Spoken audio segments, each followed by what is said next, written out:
Hello നമസ്കാരം. നാളത്തെ എപ്പിസോഡിൻ്റെ സ്റ്റോറിയാണ് പറയാൻ പോകുന്നത്. അപ്പോൾ എല്ലാവരും സ്റ്റോറി മുഴുവനായിട്ട് കേൾക്കുക, സപ്പോർട്ട് ചെയ്യുക. അടിപൊളി എപ്പിസോഡാണ് നാളെയും ഇനി തുടർന്നുള്ള ദിവസങ്ങളിലൊക്കെ സംഭവിക്കാൻ പോകുന്നത്. കാരണം ഇത്രയും ദിവസം എപ്പിസോഡ് അടിപൊളിയായിരുന്നു. റേറ്റിംഗ് ഒക്കെ ഒരുപാട് മുകളിലായിരുന്നു. ടോപ്പ് 2-ൽ എത്തിയിട്ടുണ്ട്.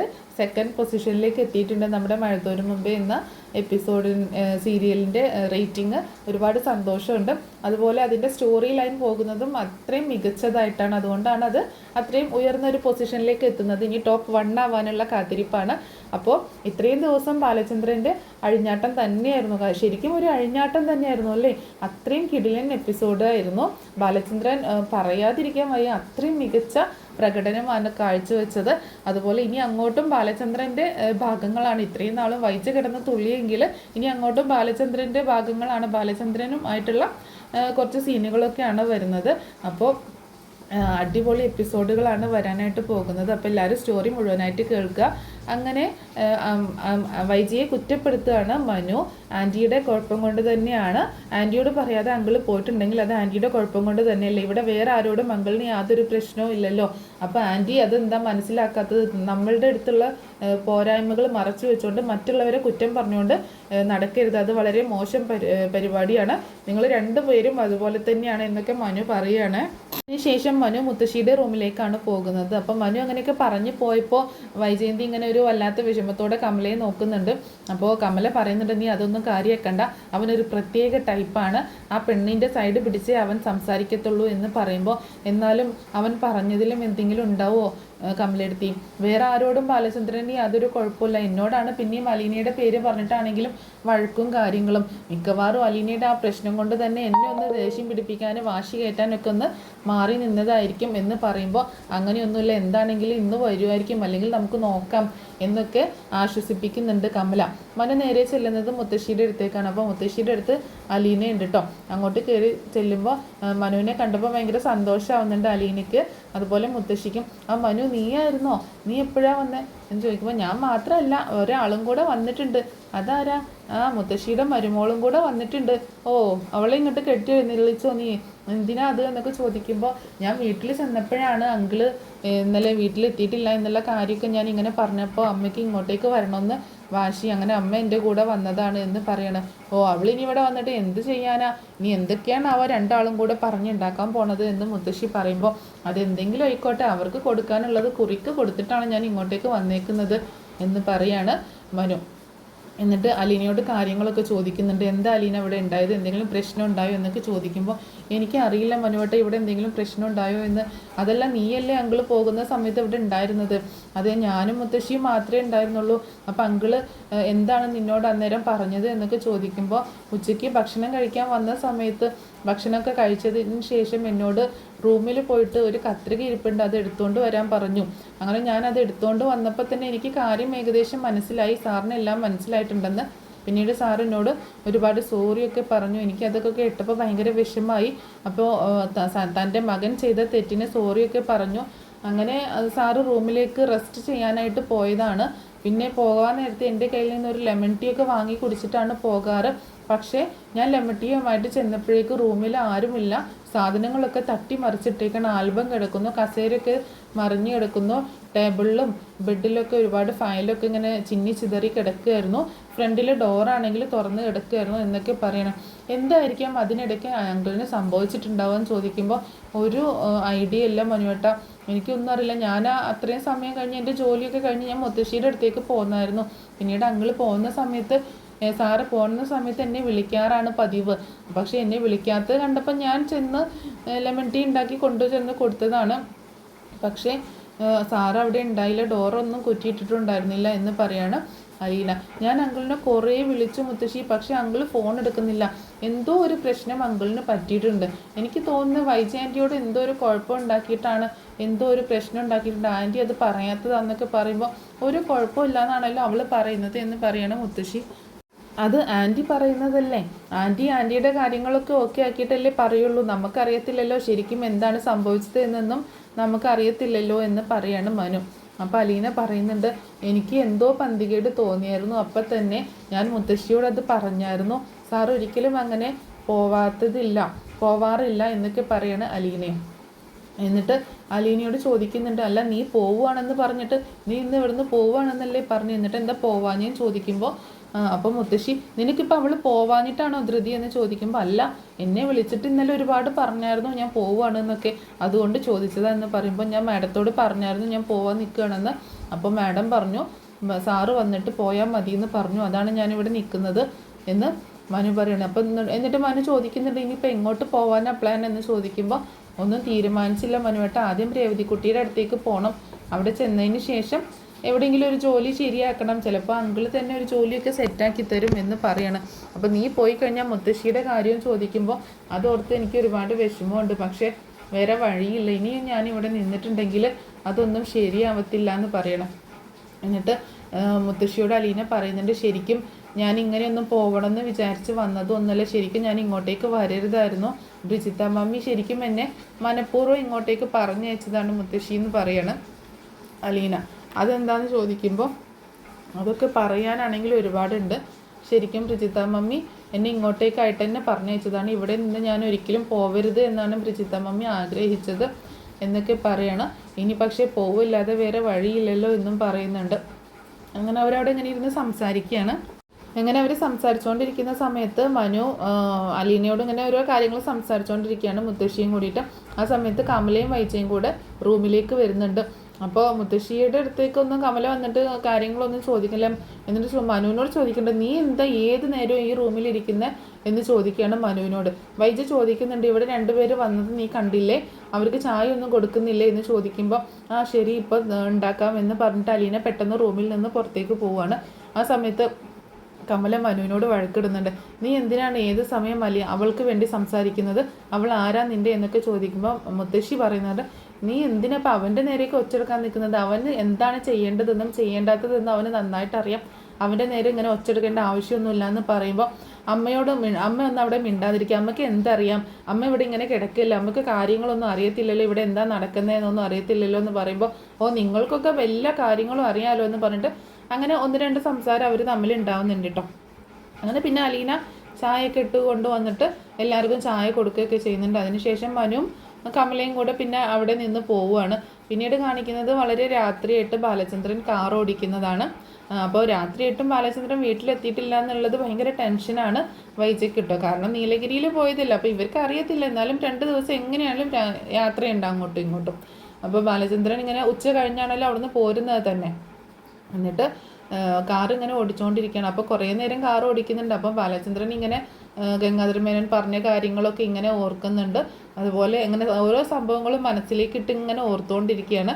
അപ്പോൾ എന്താണെങ്കിലും വൈജയുടെ ജീവിതത്തിൽ അങ്ങനെ ഒരു കാര്യം സംഭവിച്ചിട്ടുണ്ട്. അപ്പോൾ താൻ ഇത്രയും വർഷം ചതിക്കപ്പെടുമായിരുന്നു എന്നുള്ള ഒരു തിരിച്ചറിവ്, അതിൽ നിന്ന് ഇതുവരെ ബാലചന്ദ്രൻ മുക്തനായിട്ടില്ല. കാരണം ഇടയ്ക്കിടയ്ക്ക് വണ്ടി ഓരോ സൈഡിലൊക്കെ നിർത്തിയിട്ട് വീണ്ടും മദ്യപിക്കുകയൊക്കെ ചെയ്യുന്നുണ്ട്. അങ്ങനെ മദ്യപിച്ചിട്ടാണ് ബാലചന്ദ്രൻ വണ്ടി ഓടിക്കുന്നത്.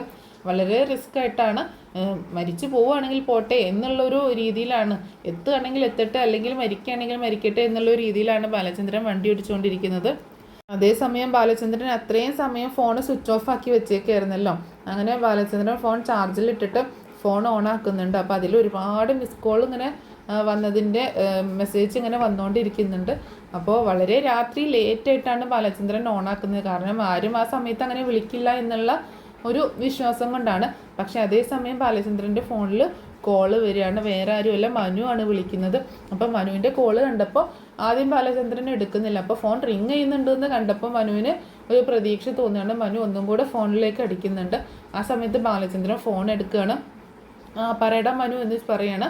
അപ്പോൾ അങ്കിൾ ഇത് എവിടെയാണ്, അങ്കിൾ എവിടെയാണ് പോയത് എന്നൊക്കെ ചോദിക്കുമ്പോൾ ഞാൻ കുറച്ച് ദൂരെ പോയതാണ്, എന്താ മനു വിളിച്ചതെന്ന് ചോദിക്കുമ്പോൾ അങ്കിൾ എന്താ ആരോടും ഒന്നും പറയാതെ പോയത്, എന്താണ്, എന്തെങ്കിലും പ്രശ്നമുണ്ടോ, എന്തെങ്കിലും കുഴപ്പമുണ്ടോ, അങ്കിൾ ഇത് എവിടെ പോയതാണ്, എനിക്ക് ദൂരെ ഒരു സ്ഥലം വരെ പോകേണ്ട ആവശ്യമുണ്ടായിരുന്നു മനു, അതുകൊണ്ട് പോയതാണ്, നീ എന്തിനാ വിളിച്ചതെന്ന് ചോദിക്കുമ്പോൾ അങ്കിൾ എന്താ ആരോടും പറയാതെ പോയത്, എല്ലാവരും ഇവിടെ ആകെ വിഷമിച്ചിരിക്കുകയാണ്, ആൻറ്റിയും മക്കളും ഒക്കെ വിഷമിച്ചിരിക്കുകയാണ്, ഞാൻ എന്തോരം അങ്കിളിനെ വിളിച്ചു അപ്പോഴും അങ്കിൾ ഫോൺ എടുത്തില്ല, പിന്നെ വിളിക്കുമ്പോഴൊക്കെ സ്വിച്ച് ഓഫ്, അങ്കിൾ വല്ല തമിഴ്നാട്ടിലെങ്ങാനും പോയതായിരുന്നോ, തമിഴിലാണല്ലോ അറിയിപ്പൊക്കെ കിട്ടിയതെന്ന് ചോദിക്കണം മനു. ഞാൻ കുറച്ച് ദൂരെ യാത്രയ്ക്ക് പോയതായിരുന്നു, എനിക്ക് കുറച്ച് കാര്യങ്ങളൊക്കെ അറിയാനുണ്ടായിരുന്നു മനു എന്ന് പറയണം. എന്താ അങ്കിൾ എന്തെങ്കിലും കുഴപ്പമുണ്ടോ, എനിക്ക് എന്തോ ഒരു സ്പെല്ലിംഗ് മിസ്റ്റേക്ക് തോന്നുന്നു എന്ന് മനു പറയുമ്പോൾ, ആ കുഴപ്പങ്ങളല്ലേ ഉള്ളൂ മനു, നമ്മുടെ കൂടെ നിൽക്കുന്നവരൊക്കെ നമ്മളെ ഇത്രയും നമ്മൾ ചതിക്കുകയായിരുന്നു വഞ്ചിക്കുകയായിരുന്നു എന്നൊക്കെ നമ്മൾ മനസ്സിലാക്കുന്ന ഒരു നിമിഷം ഉണ്ടല്ലോ മനു, അതിലൂടെയൊക്കെയാണ് നമ്മളിപ്പോൾ കടന്നു പോയിക്കൊണ്ടിരിക്കുന്നത്. എൻ്റെ ഒരു അവസ്ഥ ഏകദേശം അങ്ങനെയാണെന്നുള്ള കാര്യങ്ങളൊക്കെ ബാലചന്ദ്രൻ എങ്ങും തൊടാതെ ഇങ്ങനെ പറയുമ്പോൾ അങ്ങൾ എന്തൊക്കെയാണ് പറയുന്നത്, എനിക്കൊന്നും മനസ്സിലാവുന്നില്ല എന്ന് പറയുമ്പോൾ, ചില കാര്യങ്ങൾ കൂടുതലും മനസ്സിലാവാത്തതാണ് മനു നല്ലത്. എല്ലാ കാര്യങ്ങളും നമ്മൾ മനസ്സിലാക്കുമ്പോഴാണ് നമ്മുടെ ലൈഫ് എത്രത്തോളം പരാജയമായിരുന്നു എന്ന് നമ്മൾ മനസ്സിലാക്കുക എന്നൊക്കെ പറയാണ് ബാലചന്ദ്രൻ മനുവിനോട്.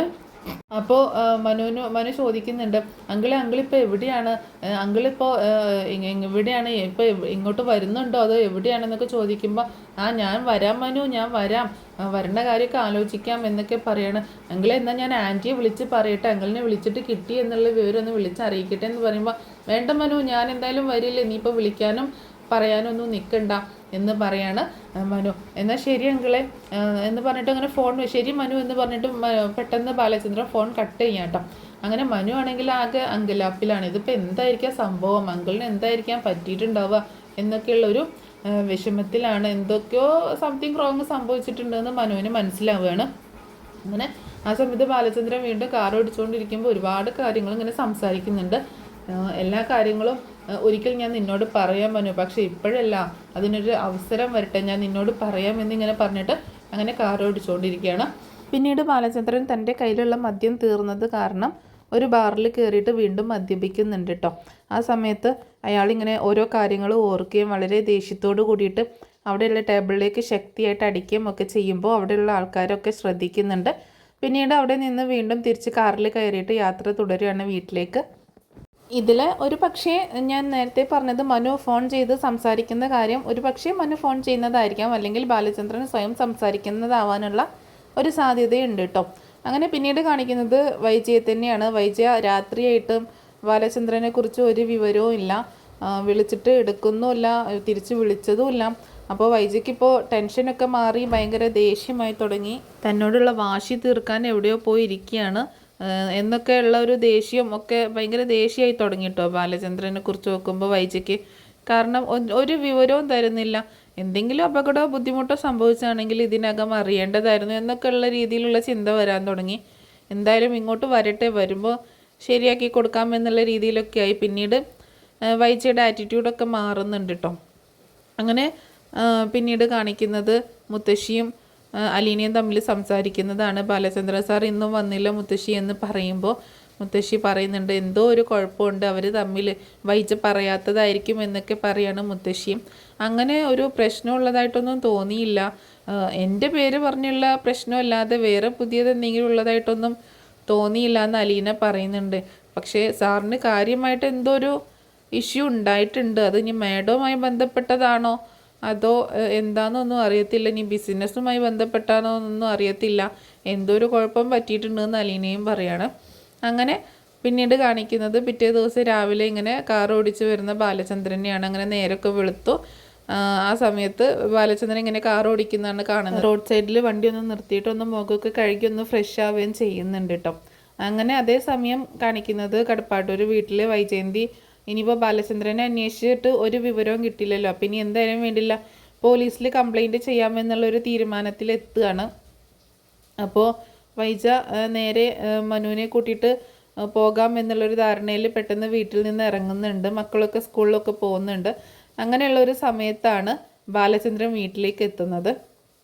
അങ്ങനെ ബാലചന്ദ്രൻ വീട്ടിലേക്ക് എത്തുന്ന സമയത്ത് അയാൾക്ക് ഭയങ്കരമായിട്ട് ഒരു ഫീലിങ്സൊക്കെ തോന്നുന്നുണ്ട്. കാരണം തൻ്റെ വീട്, തൻ്റെ കുടുംബം എന്നുള്ള ആ ഒരു ഇതിൽ നിന്ന് മാറി ഇതിപ്പോൾ ഒരു വെറുതെ ഒരു വീട് എന്നുള്ളൊരു ഹൗസ് എന്നുള്ള രീതിയിൽ അയാളിങ്ങനെ നോക്കുകയാണ്. അപ്പം കുറച്ച് നേരം കഴിഞ്ഞിട്ടാണ് അയാൾ ചെന്നിട്ട് കോളിംഗ് ബെല്ലടിക്കുന്നത്. അതേസമയം അലീന വീട്ടിലെ ഓരോ ജോലികൾ ചെയ്തുകൊണ്ട് കിച്ചണിൽ നിൽക്കുകയായിരുന്നു. അപ്പോൾ ആരുമില്ലാത്തത് കാരണം ഡോറൊക്കെ കുറ്റിയിട്ടിട്ടാണല്ലോ. അപ്പോൾ അലീന വന്നിട്ട് ഗ്ലാസ്സിലൂടെ കർട്ടൻ മാറ്റിയിട്ട് ഗ്ലാസ്സിലൂടെ നോക്കുമ്പോൾ കാണുന്നത് ബാലചന്ദ്രൻ ഇങ്ങനെ കൈ ഭിത്തിയിൽ ഊന്നിക്കൊണ്ട് ഇങ്ങനെ നിൽക്കുന്നതാണ് കാണുന്നത്. അപ്പോൾ അലീന ആകെ ഷോക്കാവുന്നുണ്ട് ബാലചന്ദ്രൻ്റെ ഒരു അവസ്ഥ കണ്ടിട്ട്. പെട്ടെന്ന് വന്ന് ഡോറ് തുറക്കുകയാണ്. ഡോറ് തുറക്കുന്ന സമയത്ത് അലീനയെ വളരെ രൂക്ഷമായിട്ട് ഇങ്ങനെ നോക്കുകയാണ് ബാലചന്ദ്രൻ. അപ്പോൾ അലീനയും ആകെ പകച്ചിങ്ങനെ നോക്കണേ. കാരണം എന്താണെന്ന് വെച്ചാൽ ബാലചന്ദ്രൻ്റെ അവസ്ഥ കണ്ടിട്ടുണ്ടോ? ബാലചന്ദ്രനാണെങ്കിൽ ആകെ ഒരു ഷേവ് ഒന്നും ചെയ്യാതെ താടി മീശയൊക്കെ ഒന്ന് വളർന്ന് അങ്ങനെ താടി രോമങ്ങളൊക്കെ വന്ന് ആകെ ഒരു ഭ്രാന്തൻ ലുക്കിലാണ്. ശരിക്കും പറഞ്ഞാൽ ഒരു കള്ളുകുടിയൻ, ഒരു ഭ്രാന്തൻ എന്നുള്ള രീതിയിലുള്ള ആ ഒരു ലുക്കിലൊക്കെയാണ് കയറി വരുന്നത്. അപ്പം തന്നെ അലീന ചോദിക്കുന്നുണ്ട്, സാർ എവിടെയായിരുന്നു, സാർ എവിടെ പോയതായിരുന്നു ആരോടും പറയാതെ, സാറിന് എന്താ പറ്റിയത് എന്നൊക്കെ ചോദിക്കുമ്പോൾ ബാലചന്ദ്രൻ ഒന്നും മിണ്ടാതെ അകത്തേക്ക് കയറി പോവാട്ടോ. അപ്പോൾ അലീന വീണ്ടും ചോദിക്കുന്നുണ്ട്, പെട്ടെന്ന് വാതിലടച്ചിട്ട് വീണ്ടും ചോദിക്കുന്നുണ്ട്, സാർ എന്താ ഒന്നും പറയാത്തത്, ഞാൻ സാറ് വരാൻ കാത്തു നിൽക്കായിരുന്നു പോവാനായിട്ട് എന്ന് അലീന പറയാണ്. അപ്പോൾ ബാലചന്ദ്രൻ അപ്പോഴും ഒന്നും മിണ്ടുന്നില്ല. അങ്ങനെ അലീനയോടൊന്നും സംസാരിക്കാതെ പെട്ടെന്ന് തന്നെ ബാലചന്ദ്രൻ റൂമിലേക്ക് പോവുകയാണ് ചെയ്യുന്നത് കേട്ടോ. അങ്ങനെ ആ സമയത്ത് അലീനയോട് ഒന്നും സംസാരിക്കാതെ അങ്ങോട്ട് പോയി. അപ്പോൾ അലീനയ്ക്ക് എന്തോ ഒരു പന്തികേട് തോന്നുകയാണ്, എന്തോ വല്ലായ്മ, തന്നോട് ഇങ്ങനെ മിണ്ടാതെ പോയപ്പോൾ അലീനയ്ക്കൊരു വല്ലായ്മ തോന്നുന്നുണ്ട്. പെട്ടെന്ന് അലീന പോയിട്ട് ബാലചന്ദ്രനുള്ള വെള്ളം എന്തെങ്കിലുമൊക്കെ കുടിക്കാനൊക്കെ ആയിട്ട് ഉണ്ടാക്കി കൊണ്ടുവന്ന് ടേബിളിൽ വെക്കുകയും ചെയ്തിട്ടുണ്ട്. ആ സമയത്തൊക്കെ അലീനയ്ക്ക് ഭയങ്കര എന്തൊക്കെയോ ഒരു സ്പെല്ലിംഗ് മിസ്റ്റേക്ക് തോന്നുകയാണ് ബാലചന്ദ്രൻ്റെ പ്രവൃത്തിയിലൊക്കെ. ഒരു പരിചയമില്ലാത്തതുപോലെ ഒരു വല്ലാത്ത രീതിയിലുള്ള നോട്ടവും ഒക്കെ കാണുമ്പോൾ അങ്ങനെ പെട്ടെന്ന് ബാലചന്ദ്രൻ റൂമിലേക്ക് എത്തിയിട്ട് അവിടെ പോയിട്ട് റൂമൊക്കെ ഇങ്ങനെ ആകെ നോക്കുന്നുണ്ട് കേട്ടോ. അങ്ങനെ നോക്കിയിട്ട് അവിടെയുള്ള കസേരയിൽ ഇരിക്കണം. അപ്പോൾ കസേരയിൽ ഇരുന്നിട്ട് നോക്കുമ്പോൾ ടേബിളിൽ ബാലചന്ദ്രൻ്റെ വൈജയൻ്റെ ഫോട്ടോ ഉണ്ട് കേട്ടോ. എന്നിട്ട് ബാലചന്ദ്രൻ കസേരയിൽ ഇരുന്നിട്ട് ഇങ്ങനെ പറയുന്നുണ്ട്, ബാലചന്ദ്രൻ്റെ റൂം, ഇത്രയും നെടുമ്പുരയ്ക്കൽ ബാലചന്ദ്രൻ്റെ റൂം എന്നൊക്കെ പറഞ്ഞിങ്ങനെ സംസാരിക്കുകയാണ്.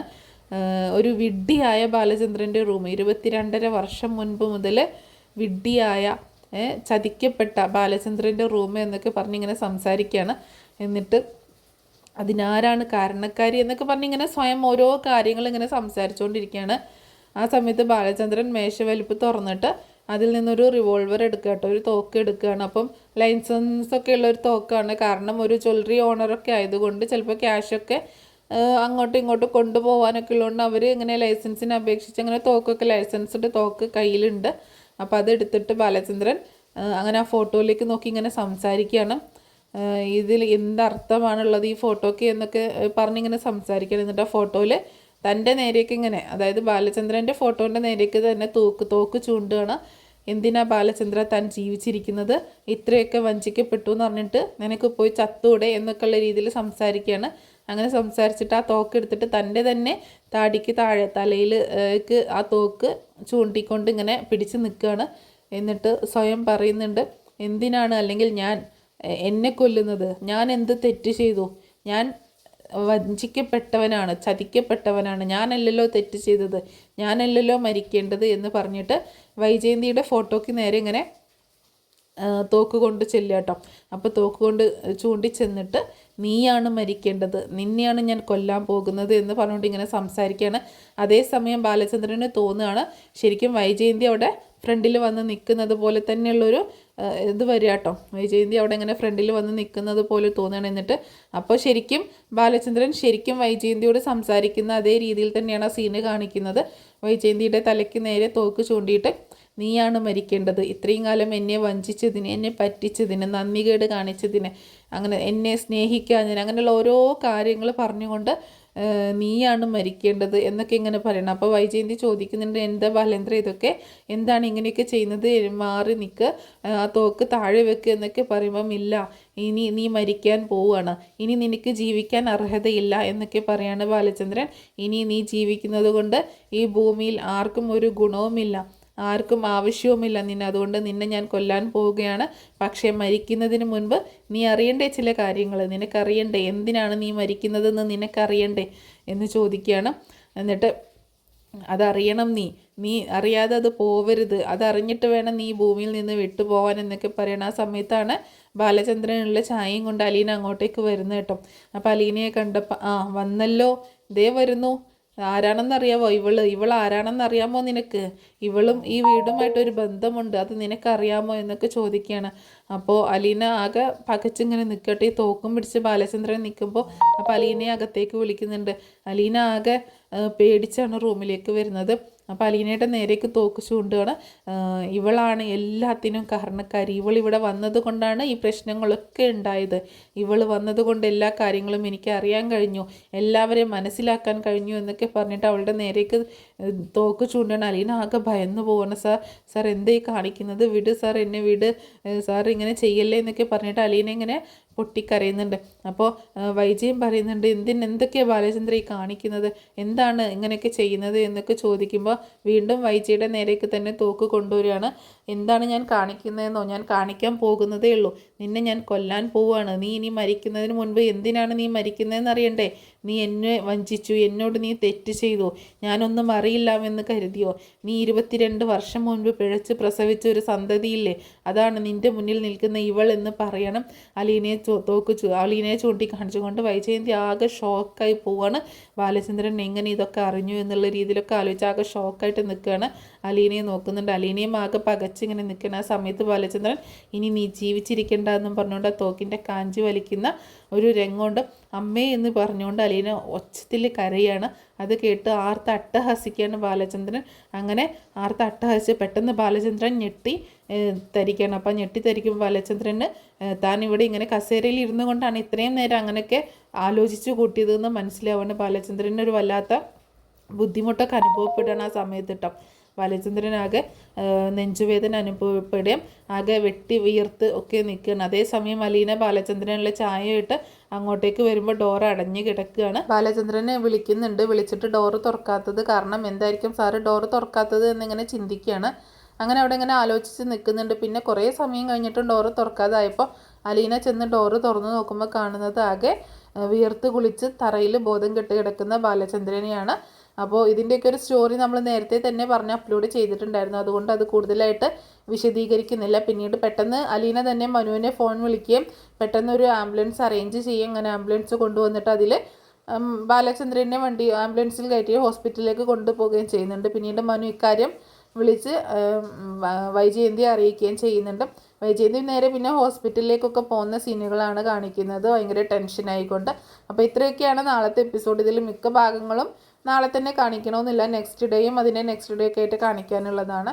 എന്താണെങ്കിലും ഈ സ്റ്റോറി നിങ്ങൾക്ക് ഇഷ്ടമായിട്ടുണ്ടാവും എന്ന് കരുതുന്നു. അപ്പോൾ നെക്സ്റ്റ് ഒരു വീഡിയോയിൽ കാണാം.